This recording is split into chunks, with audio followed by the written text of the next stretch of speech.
Alright, so today we got a new addition to the channel. It's the Umarex Glock 17 Generation 4, and we chose the CO2 version. So we're going to be testing it out, test firing it, chronoing it, and seeing our first thoughts on it. Alright, so we're just going to go over a quick overview on this Glock before we go out and chrono it and test it. So if you're using CO2 that doesn't have lubricant in it, usually most of them don't, I just put a quick drop of oil right on top where the needle punctures the CO2 just to lubricate all the O-rings, and I do that every single CO2. Just put a little drop on there just like that. Just any O-ring lubricant, then I'm going to throw the CO2 in. Obviously the puncture side goes up. Throw the Allen key in.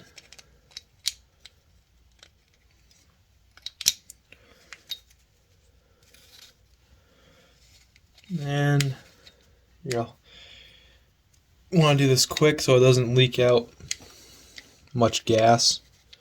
Sometimes it's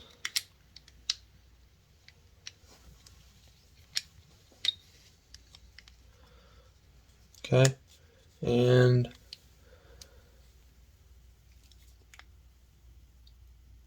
it's punctured. See, on this one, you can barely even hear it puncture, but it's charged. You can put it up to your ear, make sure it's not leaking. Obviously, load it up with BBs. His is fits 24 rounds, and we're gonna go out and chrono it and test fire it.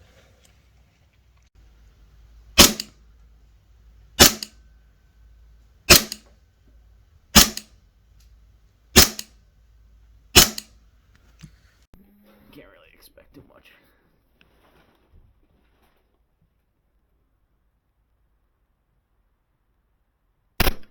Rebound and hit the house and went into the box.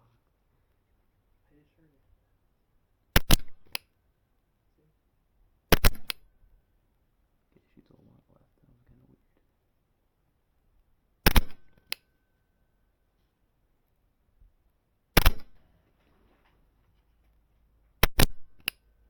Hit him right in the head.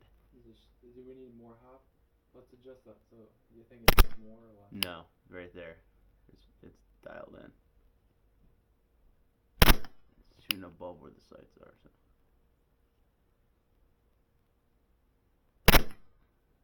Smell that CO2.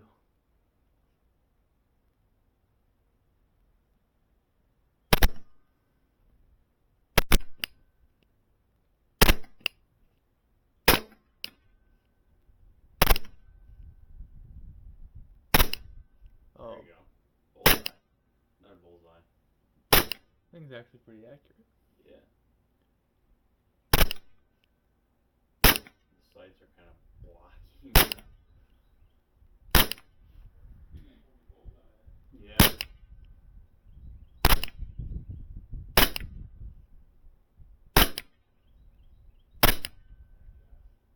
Yep.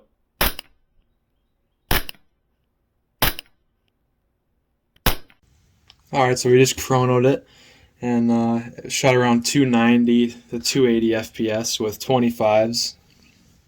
So that's a good range there. With 20s, it'll probably shoot like maybe 330 around there.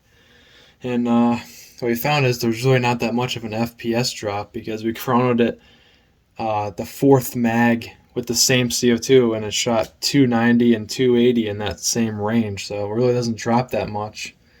But one thing that we found is if you want to get the most gas efficiency as possible out of the one CO2 is not rapid firing it, because the temperature of the CO2, the more you use it, the colder it would get, and it's more powerful and more efficient when the cartridge is warmer. So if you can take time in between shots, you'll get more mags out of one CO2. Like if you take your time in between shots, you can get 5 mags with one CO2. But if you rapid fire, you're probably only going to get around 3 mags.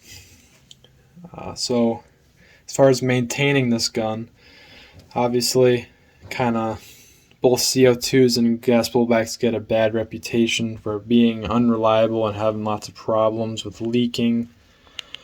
But a lot of times that's just because people don't maintain them properly.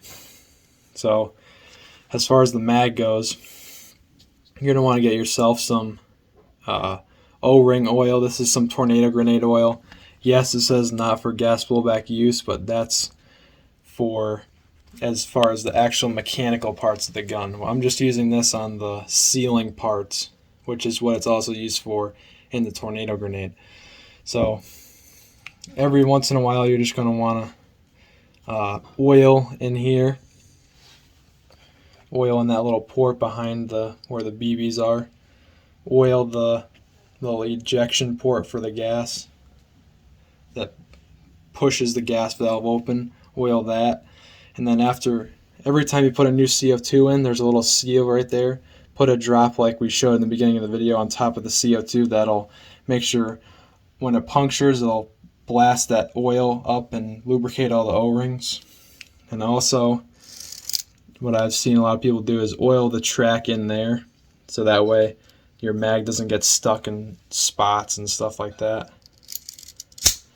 And that's pretty much it for the mag.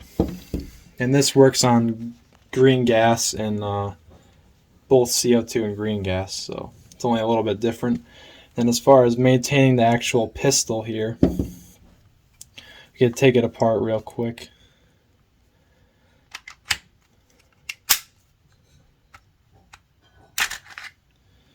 Just like that. As far as maintaining the actual pistol here, like you want to make sure these mechanisms back here are oiled. Obviously, the slide rails where the slide reciprocates on, you want to make sure that's oiled on both sides, so on the slide as well. You want to make sure this spring here is oiled. And you want to make sure that the outer barrel is oiled too, because it makes contact with the slide, obviously, when the gun's cycling. And you don't want to use too much oil, because it can, especially if you use too much oil in the mag, it can get into your hop up and mess things up. And every once in a while you do want to clean your barrels in this too, because the oil will build up. But other than that, just every few times you play, give this a quick hit of oil, and you should be good to go. And it should be reliable, just as reliable as like a AEG will. We'll see you guys in the next video, where we'll be trying holsters for this gun.